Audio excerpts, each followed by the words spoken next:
بسم الله الرحمن الرحيم. الحمد لله رب العالمين والصلاة والسلام على رسوله النبي الكريم. أما بعد، فقال الله سبحانه وتعالى: فأعوذ بالله من الشيطان الرجيم. بسم الله الرحمن الرحيم. أيام معدودات، فمن كان منكم مريضا أو على سفر فعدة من أيام أخر، وعلى الذين يطيقونه فدية طعام مسكين، فمن تطوع خيرا فهو خير له، وأن تصوموا خير لكم إن كنتم تعلمون. شهر رمضان الذي أنزل فيه القرآن هدى للناس وبينات من الهدى والفرقان، فمن شهد منكم الشهر فليصم، ومن كان مريضا أو على سفر فعدة من أيام أخر، يريد الله بكم اليسر ولا يريد بكم العسر، ولتكملوا العدة ولتكبروا الله على ما هداكم ولعلكم تشكرون. صدق اللہ العظیم. محترم ناظرین، السلام علیکم ورحمۃ اللہ وبرکاتہ. آیات رمضان سے، روزے کے صیام کی آیات سے متعلق تفسیر کی یہ سیریز چل رہی ہے، اور گزشتہ سابقہ لیکچر کے اندر آپ نے مریض، بیمار اور مسافر کے روزے سے متعلق کچھ مختصر سی گفتگو سنی تھی، جس میں یہ بتانے کی کوشش کی گئی تھی کہ اسلام کی شریعت، قرآن کی شریعت ایک پریکٹیکل شریعت ہے، ایک فطرت انسانی کے مطابق احکامات پر مبنی شریعت ہے. لہٰذا کیونکہ روزہ ایک مشکل عمل تھا، روزہ ایک ایسا عمل تھا کہ جس میں انسان کی نیت اور ارادے کے ساتھ اس کے جسمانی صلاحیت اور اس کے جسم کا روزہ رکھنے کے لائق ہونے کی شرط بھی ضروری تھی. تو اللہ تبارک و تعالیٰ نے مریض کو، بیمار کو اور جو سفر کی حالت میں ہو، ایسے شخص کو روزہ نہ رکھنے کی اجازت دی تھی.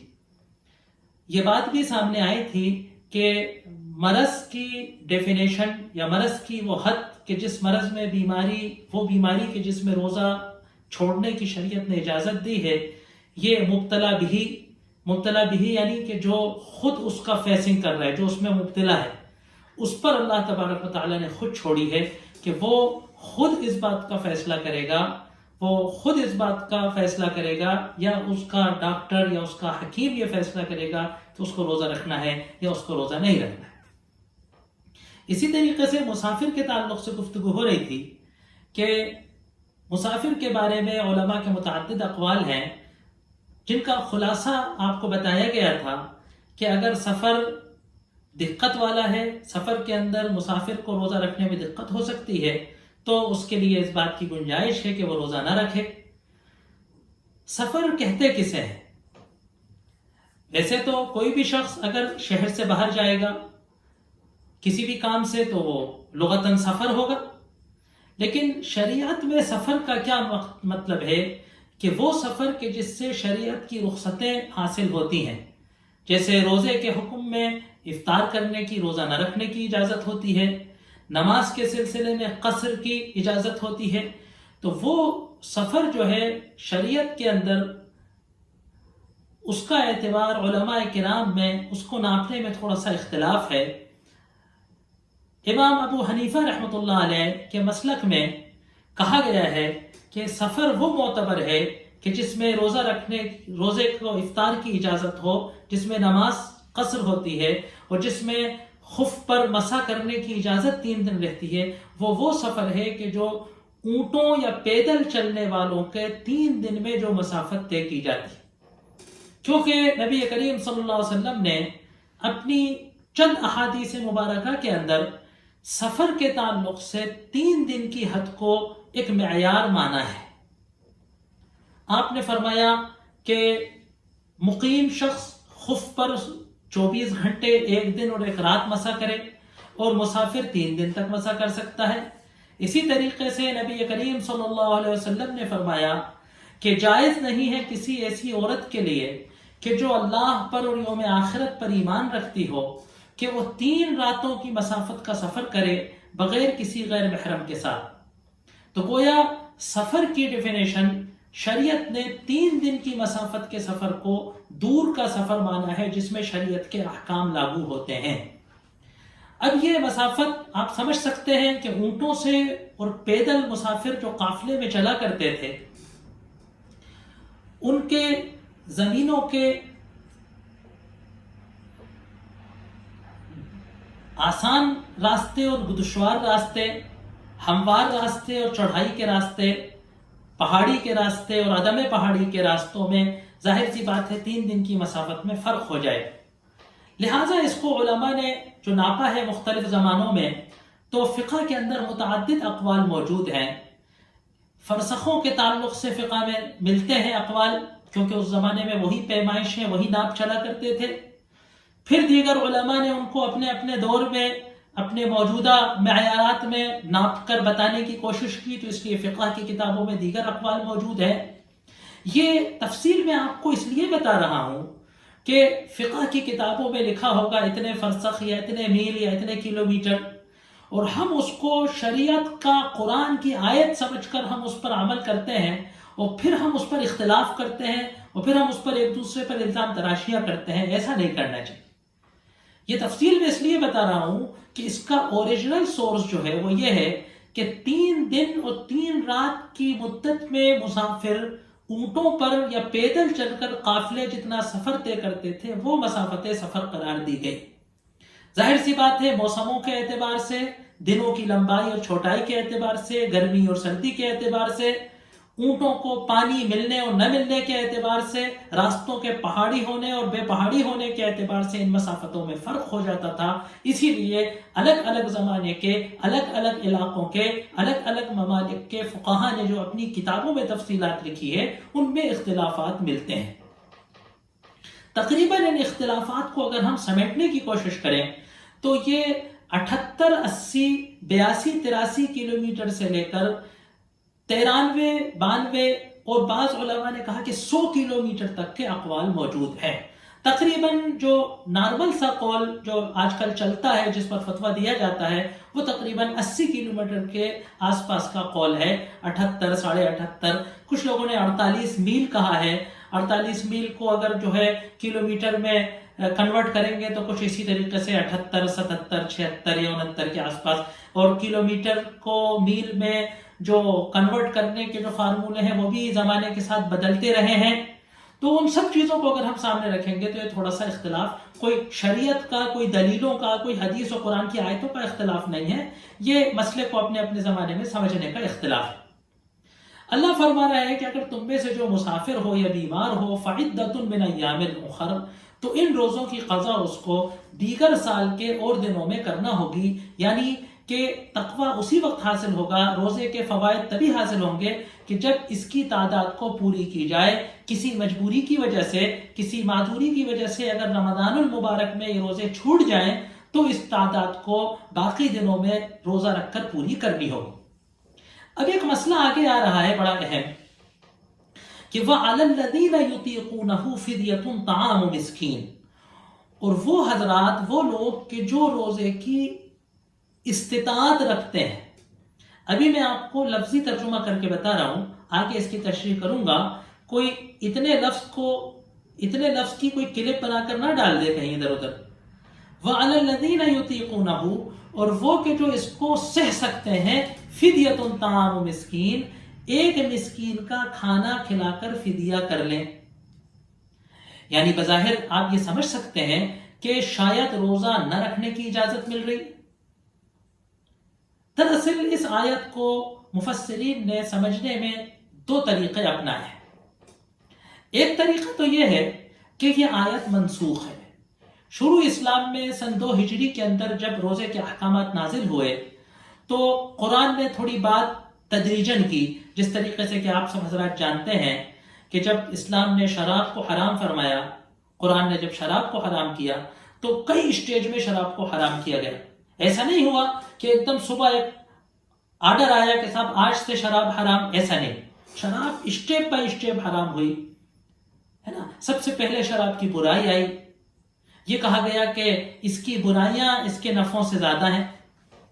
پھر یہ حکم آیا کہ شراب کی حالت میں، نشے کی حالت میں نماز کے قریب نہیں جاؤ، مسجدوں کے قریب نہیں جاؤ، نماز نہ پڑھو. پھر یہ حکم آیا کہ کیا تم شراب پینے سے کیا آخر باز نہیں آؤ گے، ہے نا.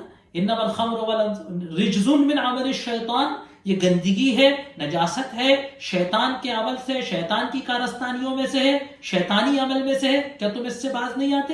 تو اس طریقے سے پھر وہ حرام ہو گئی۔ تو اسی طریقے سے جب روزے کا حکم آیا تو اللہ نے فرمایا کہ بھئی روزہ تم پہ فرض کیا گیا ہے جیسے کہ دیگر لوگوں پہ فرض کیا گیا تھا۔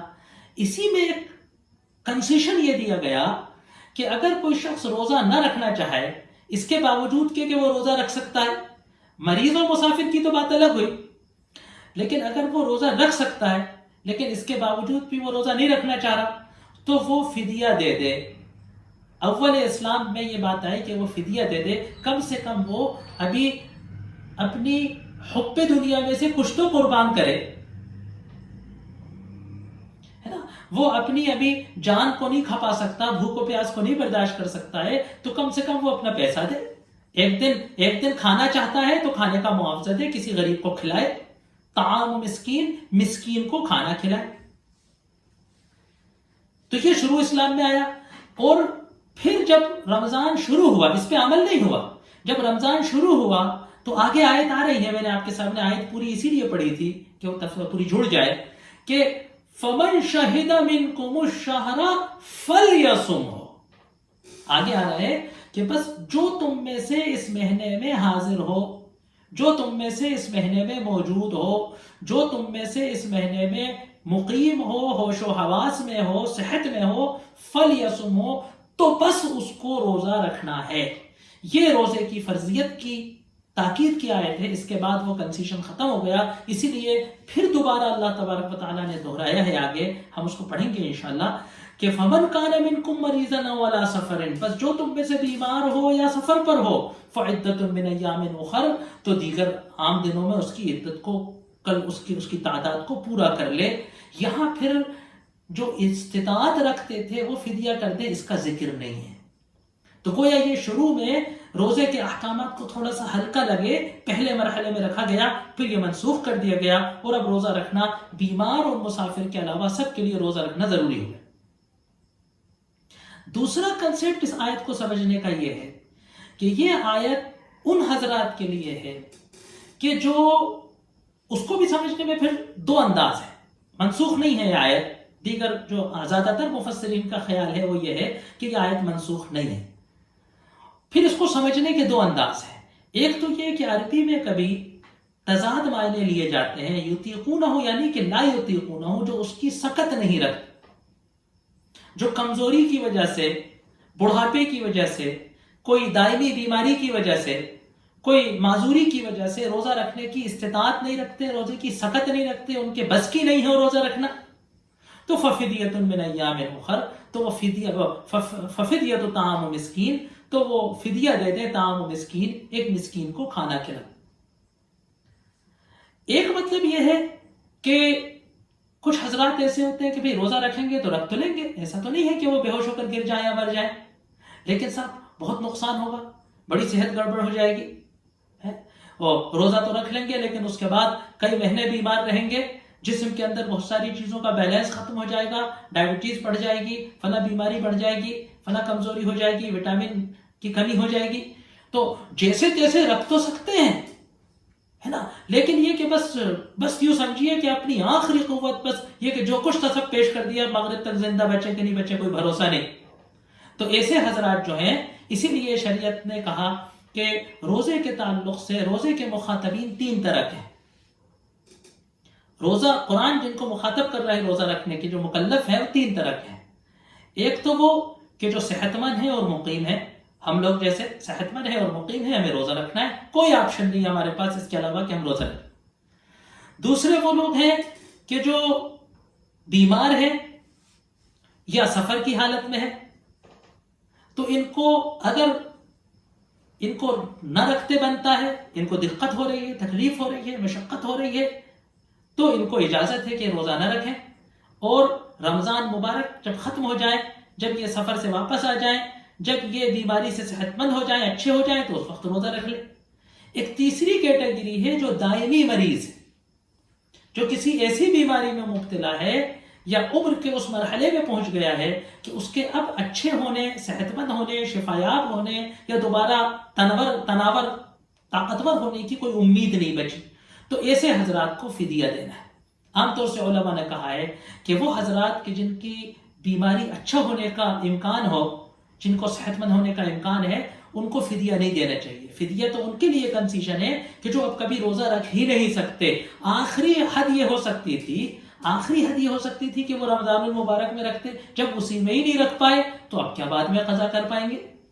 تو ایسے کمزور لوگ جو ہیں، جو دائمی مزمن بیماریوں کا شکار ہیں، مہلک بیماریوں کا شکار ہیں، یا وہ بزرگی اور پیرانے سالی کا شکار ہیں، ان کو فدیہ دینا ہوگا۔ اب یہ فدیہ کیا ہے؟ طعام مسکین۔ پھر وہی بات جو پچھلے لیکچر میں آئی تھی کہ قرآن عالمی مذہب ہے، آفاقی مذہب ہے، ہمیشہ چلنے والا مذہب ہے، اس لیے اس کے اندر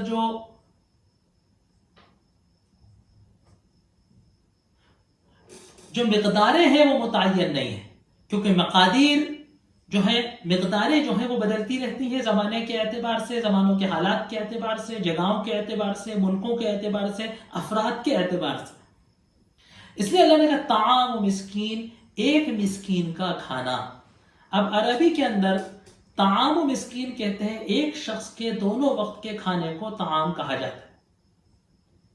خواہ وہ کھانا اس کو بٹھا کر دونوں بار کھلایا جائے، یا یہ کھانا پکا ہوا اس کے حوالے کر دیا جائے، یا اناج اس کو دے دیا جائے جس کو وہ کھانے میں تبدیل کر لے، یا دینار و درہم میں، پیسے اور روپیے میں اس کو اس کھانے کا معاوضہ دے دیا جائے۔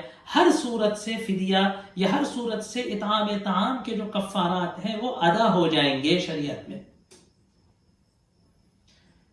شریعت نے طعام، ایک انسان کے کھانے کا جو مقدار مقرر کی ہے وہ ہے کہ جو فطرے کی مقدار ہے۔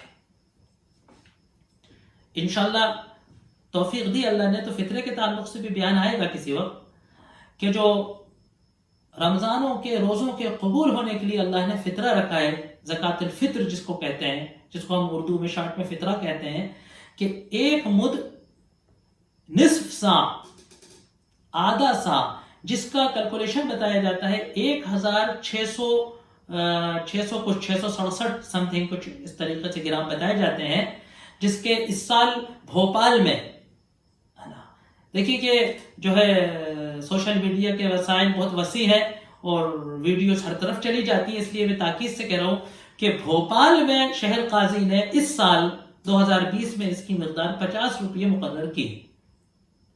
تو یہ جو فطرے کی قیمت ہے یہی اطعام مسکین کی قیمت ہے۔ من اوسط ما تطعمون اہلیکم۔ اب اس میں یہ تو وہ سرکاری 50 روپے ہو گئے، اصل شریعت کا حکم کیا ہے؟ حدیث کے اندر آیا ہے من اوسط ما تطعمون اہلیکم، وہ درمیانی کھانا، وہ درمیانی طعام کہ جو تم اپنے گھر والوں کو، اپنے بیوی بچوں کو، اپنے فیملی والوں کو کھلاتے ہو، ہے نا۔ اب ظاہر سی بات ہے کبھی کبھی ایسا بھی ہوتا ہے کہ کسی مجبوری میں ہم نے چٹنی روٹی کھا لی، باسی روٹی کھا لی، کبھی کبھی ایسا بھی ہوتا ہے کہ بریانی و متنجن بنتا ہے۔ تو درمیانی اوسط جو کھانا ہے روزمرہ کا، ہر انسان کے اس کے اعتبار سے، جون سا گیہوں وہ کھاتا ہے، جون سا چاول وہ کھاتا ہے، جون سا تیل وہ کھاتا ہے، جو اس کا معیار زندگی ہے اس کے اعتبار سے اگر نکالے گا تو یہ شریعت کا اصل حکم ہوگا۔ لیکن کیونکہ شریعت کے احکام عمومی ہوتے ہیں اور اتنے بڑے اجتماعی نظام میں کوئی عمومی قانون بنانا پڑتا ہے، تو قانون یہ ہے کہ جو فطرے کی رقم ہے وہ جو ہے فدیۃ طعام مسکین ہو جائے گی۔ اور پھر دیکھیے جہاں بھی شریعت کوئی دینے کی بات آتی ہے، اسلام کا جو اکنامک سسٹم ہے وہ انفاق بیس ہے کہ آپ غریبوں پر، محتاجوں پر، ضرورت مندوں پر ضرورت کی مدوں میں خرچ کیجئے، یہ اسلام کا کنسپٹ ہے۔ کبھی انشاءاللہ اس سلسلے میں گفتگو ہوگی کہ کیپٹلزم کا کیا سوچنا ہے اور سوشلزم کا کیا سوچنا ہے اور کیپٹلزم کا کیا سوچنا ہے، اور ان تمام نظریات کے بیچ میں، ان تمام نظریات میں خالق کائنات نے جو شریعت کا نظام، خالق کائنات نے انسان کو جو ضابطہ دیا ہے اس کا اقتصادی نظام کیا سوچتا ہے، اسلام کا، قرآن کا اقتصادی نظام کیا سوچتا ہے، اللہ نے کبھی توفیق دی تو اس پر بھی گفتگو ہو۔ تو اسلام کا نظام کا بنیاد جو ہے انفاق پر ہے. تو دیکھیے جہاں بھی کہیں خرچ کا ذکر آتا ہے تو قرآن کا یہ کہنا ہے انسان کی سائیکولوجی کو ریڈ کرتے ہوئے کہ ایک مقدار شریعت کی وہ ہوتی ہے کہ جو وہ واجب اور فرض و مقرر کرتی کہ اتنا تو تمہیں دینا ہے. زکوٰۃ 2.5% دینی ہے. اس کے بعد جب کسی نے پوچھا کہ اللہ کے رسول صلی اللہ علیہ وسلم کتنا خرچ کریں تو قرآن نے کہا قل العفو، جتنا تمہاری ضرورت سے زیادہ ہے، جتنا تمہاری بنیادی ضرورتوں سے زیادہ بچ گیا ہے سب خرچ کر دو. جمع کر کے کیا کرو گے، ہے نا. تو ایک یہ استحباب ہو گیا. لیکن ہر انسان ایسا نہیں کر سکتا. ہر آدمی کی کنڈیشن یہ نہیں ہوتی کہ جو خرچ سے بچے سب اللہ کے رسول صلی اللہ علیہ وسلم کی طرح اور عشرہ مبشرہ کی طرح خرچ کرتے ہیں. سب ایسا نہیں کر سکتے. تو اس لیے ایک مقرر، ایک نیسسری، ایک ضروری تعداد مقرر کر دی گئی کہ اتنا تو کرنا ہی ہے. اور پھر جو چھوڑ دیا گیا تمہاری نیت پر، تمہارے حالات پر، تمہارے جذبہ ثواب پر، تمہارے انفاق کے شوق پر چھوڑ دیا گیا. اسی اللہ کی رائے فمن تطوع خیرا، یہ ایک مسکین کو کھانا کھلانا تو روزے جیسی عظیم عبادت نہ کر سکنے کا فدیہ ہے نا. کیونکہ روزہ ہماری بہیمیت کو کچلتا، ہمیں خواہشات نفس سے روکتا، ہمیں بھوک اور پیاس کے احساس میں ہمارے گناہوں کو تپاتا، ہمیں غریبوں کا، مسکینوں کا، معذوروں کا، بیچاروں کی تکلیف کا احساس ہوتا. تو ایک فدیہ دے کر جب ہمارا یہ مال ہم سے کٹے گا تو ہمیں کچھ دنیا کے جانے کا ہے نا اثر ہوگا، جس سے ہمارا روزے کا جو مقصد فوت ہوا ہے وہ کچھ حاصل ہوگا. لیکن روزے جیسی عبادت کے لیے خالی ایک مسکین کا طعام بہت کم ہے. اللہ کہہ رہا ہے وَمَن تَطَوَّعَ خَيْرًا، تطوع کہتے ہیں نفلی عبادت کو، تطوع کہتے ہیں رضاکاری کو، تطوع کہتے ہیں اپنی مرضی سے خرچ کرنے کو، تطوع کہتے ہیں خوش دلی سے پیسہ خرچ کرنے کو، عبادت کرنے کو. فرض سے آگے کی عبادتوں کو تطوع کہا جاتا ہے. چاہے وہ نماز کی عبادت ہو، چاہے وہ زکوٰۃ کی عبادت ہو، چاہے وہ تلاوت کی عبادت ہو، چاہے وہ صدقے کی عبادت ہو، جو بھی ہو وہ تطوع ہے. چاہے وہ والدین ہے نا رشتہ داروں کی خدمت ہو، چاہے وہ بیوی بچوں کے اخراجات ہوں، ہر وہ چیز کہ جو اللہ نے فرض مقدار میں کی ہے اس کے آگے آپ اپنی مرضی سے اللہ کے ثواب کی امید میں، اللہ کے کیا جو ہے اس کا اجر لینے کی امید میں کرتے ہیں تو وہ تطوع ہوتا ہے. فمن تطوع خیرا، بس جو بھلائی سے تطوع کرتا ہے اور مال خرچ کرتا ہے. قرآن میں خیر جو ہے وہ مال کے لیے استعمال ہوتا ہے.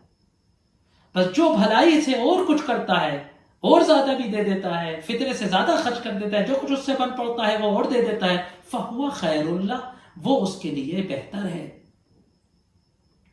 اور پھر اللہ کہہ رہا ہے، دیکھیے ایک اور بات احساس دلا رہا ہے کہ یہ کنسیشن ہے نہ کر سکنے کی صورت میں. کبھی ایسا نہیں ہونا چاہیے کہ انسان فقہ کی اس گنجائش کا فائدہ اٹھا کر روزے سے دل چرائے. روزہ تو ایسی چیز ہے کہ جب تک جس بھی حالت میں بن پڑے رکھ لو، جیسے بھی بن پڑے رکھ لو. کیونکہ ہے نا وَأَن تَصُومُوا، اور یہ کہ تم روزہ رکھو، وَأَن تَصُومُوا، اور یہ کہ تم روزہ رکھو خَيْرٌ لَكُمْ، تمہارے لیے بہت زیادہ بہتر ہے. کسی کنسیشن کا فائدہ اٹھاتے ہوئے تم روزہ نہ رکھو، اس کے مقابلے میں اگر تم روزہ رکھ لو فَهُوَ خَيْرٌ لَكُمْ، تو یہ تو تمہارے لیے بڑا بہتر ہے. کیونکہ ہے نا، اور اگر وہ والا معنی رکھیں ہم کہ جو منسوخ والی آیت کے حساب سے اگر ہم رکھیں تب تو بہت ہی صاف بات ہو گئی کہ کوئی کنسیشن کا فائدہ اٹھانے کی ضرورت نہیں ہے، روزہ ہی رکھنا تمہارے لیے بہتر ہے. ان کنتم تعلمون، اگر تم جانتے ہو کہ روزے کی کیا فضیلت ہے، اگر تم جانتے ہو کہ روزہ رکھنے کا کیا فائدہ ہے نا، تو اگر تم اس بات کو جانتے ہوگے تو خیر لکم، وہ تمہارے لیے بہت بہتر ہے. ان کنتم تعلمون، اگر تم اس بات کو جانتے ہو. اب آگے اللہ تبارک و تعالیٰ فرما رہا ہے کہ شہر رمضان، میں نے کہا تھا کہ روزہ کیا ہے، روزہ کیوں ہے، روزہ کس کے لیے ہے، روزہ کب رکھنا ہے، روزہ کتنا رکھنا ہے. یہ ساری باتیں اللہ تبارک و تعالیٰ نے اس رکوع کے اندر بیان کی ہیں. یہ روزے کی خصوصیت ہے کہ اس کی ساری تفسیر اللہ تبارک و تعالیٰ نے قرآن میں خود بتا ڈالی ہے نا. تو کب یہ روزہ رکھنا ہے نا. جیسے میں نے کہا تھا کہ یہ بھی ہو سکتا تھا کہ 30 روزے جس کا جب جی چاہے رکھ لے، اچھا چلیے، آپ نے کہا کہ صاحب اس کا اثر کب ہوگا کہ جب لگاتار رکھیں گے، تو لگاتار رکھ لوں، مجھے جب سہولت ہو جب 30 روزے میں رکھ لوں، آپ کو جب سہولت ہو جب 30 روزے آپ رکھ لیں، ہے نا. جاپان والوں کو جب سہولت ہو وہ جب رکھ لیں، انگلینڈ والوں کو جب سہولت ہو تو وہ جب رکھ لیں. نہیں، ان 30 روزوں کا ہمارے اوپر، ہمارے قلب پر اور ہماری روح پر اسی وقت اثر ہوگا کہ جس وقت ان کو ایک خاص وقت پر رکھا جائے گا. اور وہ وقت کون سا ہے؟ اس میں اللہ تبارک و تعالیٰ کی کوئی حکمت پنہا ہے. اس مہینے میں روزے رکھنے میں اللہ کی حکمت پنہا ہے. یہ بات میں اس لیے کہہ رہا ہوں کہ ایک تحریک یہ بھی اٹھی کہ رمضان شفٹ کیا جا سکتا ہے. اب میں اس کی تفصیلات میں اور اس کے رد میں اور اس کے دلائل میں نہیں جانا چاہتا، کیونکہ ایک ایسی رائے ہے کہ شاید کوئی ادنا سا بھی حص رکھنے والا مسلمان اس بات کو مسترد کر دے گا. لیکن میں کہہ اس لیے رہا ہوں کہ کیونکہ یہ بات کہی گئی. سو کالڈ نام سے جو اسکالر آج کل پیدا ہو گئے ہیں وہ ایسی باتیں کہہ دیتے ہیں. تو خاص مہینے میں رکھا جائے گا. اللہ نے وہ مہینہ خود بتا دیا، شہر رمضان، یہ رمضان کا مہینہ، شہر رمضان، یہ رمضان کا مہینہ اس کے لیے چنا گیا ہے. اب اتنا اہتمام سے اللہ نے رمضان کا ذکر کیا کہ روزے جیسی عظیم عبادت، تقوی سکھانے کی عبادت، اللہ کی محبوب ترین عبادت، ایسی عبادت کہ جس کا بدلہ اللہ خود دیتا ہے، وَأَنَا أَجْزِي بِهِ، میں اس کا بدلہ خود دوں گا. یہ عبادت کب ہونی ہے؟ یہ رمضان کے مہینے کے اندر ہونی ہے. رمضان کون سا مہینہ ہے؟ ظاہر سی بات ہے، ہم سب بچپنے سے دیکھتے چلے آ رہے ہیں کہ یہ رمضان کا مہینہ ہے نا. 2 سال ہیں، ایک سورج کا سال ہے، ایک چاند کا سال ہے. میں جان بوجھ کے یہ اصطلاح استعمال کر رہا ہوں، جس کو آپ لوگ ایک کو انگریزی سال کہتے ہیں، ایک کو عربی سال کہتے ہیں. حالانکہ اگر ہم غور کریں تو یہ اصطلاح بھی قابل تأمل ہے، غور کرنے کے لائق ہے کہ ایک سال وہ ہے کہ جو سورج سے چلتا ہے نا، اور ایک سال وہ ہے کہ جو چاند سے حساب لگتا ہے. سورج بھی اللہ نے پیدا کیا اور چاند بھی اللہ نے پیدا کیا. تو ایک سال انگریزی اور ایک سال عربی اور ایک سال شرعی اور ایک سال غیر شرعی کیسے ہو سکتا ہے؟ سورج اور چاند تو دونوں اللہ نے بنائے، اور کہا کہ شمس والقمر بحسبان، ہم نے سورج اور چاند کو حساب و کتاب لگا، لِتَعْلَمُوا بِهِ عَدَدَ السِّنِينَ وَالْحِسَاب، تاکہ تم اس سے سالوں کے حساب، سالوں کی تعداد اور حساب جانو، دونوں سال جاننے کی. اسی لیے شریعت میں بعض احکام سورج سے ہیں. سب سے اہم جو عبادت ہے نماز، اس 5 نمازوں کا تعلق سورج سے ہے. جب سورج طلوع سے 15 ڈگری نیچے ہوتا ہے تو فجر کا وقت ہوتا ہے، صبح صادق ہوتی ہے. سورج جب 90 ڈگری پر ہوتا ہے، زوال ہو جاتا ہے، تو ظہر کی وقت ہوتا ہے. سورج کی ہر چیز کا سایہ 1 مثل یا 2 مثل، فقہ کے اختلاف کو مد نظر رکھتے ہوئے، تو عصر کا وقت شروع ہو جاتا ہے. جب سورج ڈوب جاتا ہے تو مغرب کا وقت شروع ہو جاتا ہے. اور جب سورج ڈوب کر زمین کے لیول سے 15 ڈگری نیچے چلا جاتا ہے، شفق ڈوب جاتا ہے، اس کی سرخی چلی جاتی ہے، تو عشاء کا وقت شروع ہو جاتا ہے. تو نماز سب سے اہم عبادت، اس کی ساری ٹائمنگ سورج سے ڈیپینڈ ہے. کھیتی کی زکوٰۃ سورج پر ڈیپینڈ ہے، کیونکہ فصلیں سورج کے سال سے چلتی ہیں.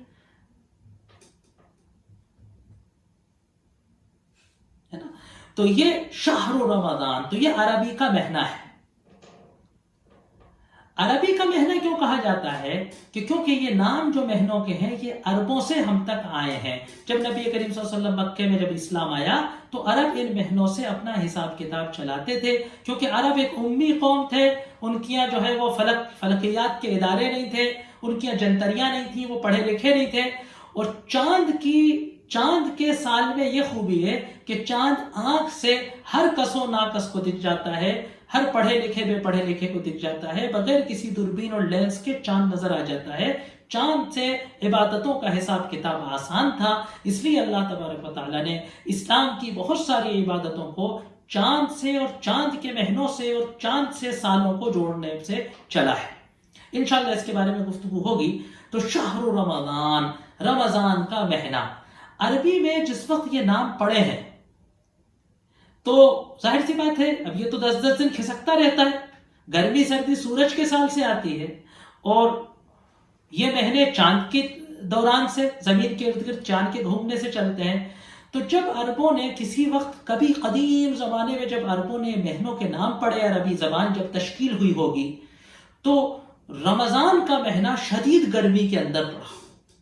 رمضان کہتے ہیں ایسی گرمی، ایسی شدید گرمی کہ جس میں زمین پر ریت پر پپڑا کر چٹک جائے، ریگستان میں ریت پپڑا کر اس میں دراریں پڑ جائیں، زبردست گرمی جس کو ہم بالکل جیسے کہیں کہ صاحب ہندوستان میں نو تپے ہے نا، تو ایسی گرمی کے مہینے کو رمضان کہا گیا۔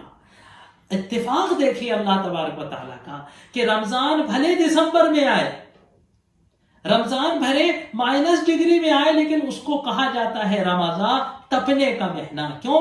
کیونکہ اس کے اندر مومنین اپنے آپ کو تپا کر نکھارتے ہیں، اللہ کی عبادت کے لیے اپنے آپ کو اللہ کی احکامات پر چلنے کے لیے تپانے پر صبر کی مشق کرتے ہیں، ہے نا۔ اس مہینے کے اندر ہمارے گناہ جلتے ہیں، گناہوں کو تپایا جاتا ہے، جس طریقے سے کہ آپ نے دیکھا ہوگا کہ دھاتوں کو جو ہے، سونے کو جو ہے جلایا جاتا ہے، تانپا جاتا ہے، اور جب وہ تپ جاتا ہے تو اس کا میل، اس کا کھار، اس کا جو سب ہٹ جاتا ہے، اور صاف تپ کر جل کر ہے نا بھٹی سے جو ہے جھلملاتا ہوا سونا نکلتا ہے۔ تو اس ایک مہینے اگر ہم اپنے آپ کو بھوک اور پیاس اور خواہش نفس کا قابو کر کے، اللہ کے احکامات پر عمل کر کے، اللہ کے بتائے ہوئے طریقے پر یہ ایک مہینہ گزارتے ہیں، ہم اپنے آپ کو تپاتے ہیں، چاہے وہ گرمی ہو یا سردی، لیکن ہم جب اپنی روح کو تپاتے ہیں، نکھارتے ہیں، تو پھر انشاءاللہ اللہ تبارک و تعالیٰ اس ایک مہینے کی تربیت کے بعد ہمارے گناہوں کو تانپ دیتا ہے، ہمیں جو ہے بھٹی سے جیسے سونا نکلتا ہے، ایسے اللہ رمضان سے ہمیں نکالتا ہے۔ اسی لیے کہا کہ وَلَعَلَّكُمْ تَشْكُرُونَ، اور عید کے تم اللہ کا شکر ادا کرو۔ انشاءاللہ اس سلسلے میں کہ رمضان اور قرآن، شہر رمضان الذی انزل فیہ القرآن، رمضان کا وہ مہینہ کہ جس میں قرآن نازل ہوا، تو اس کو اللہ نے روزے کے لیے چنا ہے، اور رمضان اور قرآن، اور اس میں فمن شہد منکم الشہر، کہ جو تم میں سے مہینے میں حاضر ہو، شاہد مہینے میں گواہ ہو۔ اس کا انشاءاللہ اگلی نشست میں اس کی انشاءاللہ کچھ تشریح آئے گی۔ وآخر دعوانا ان الحمد للہ رب العالمین۔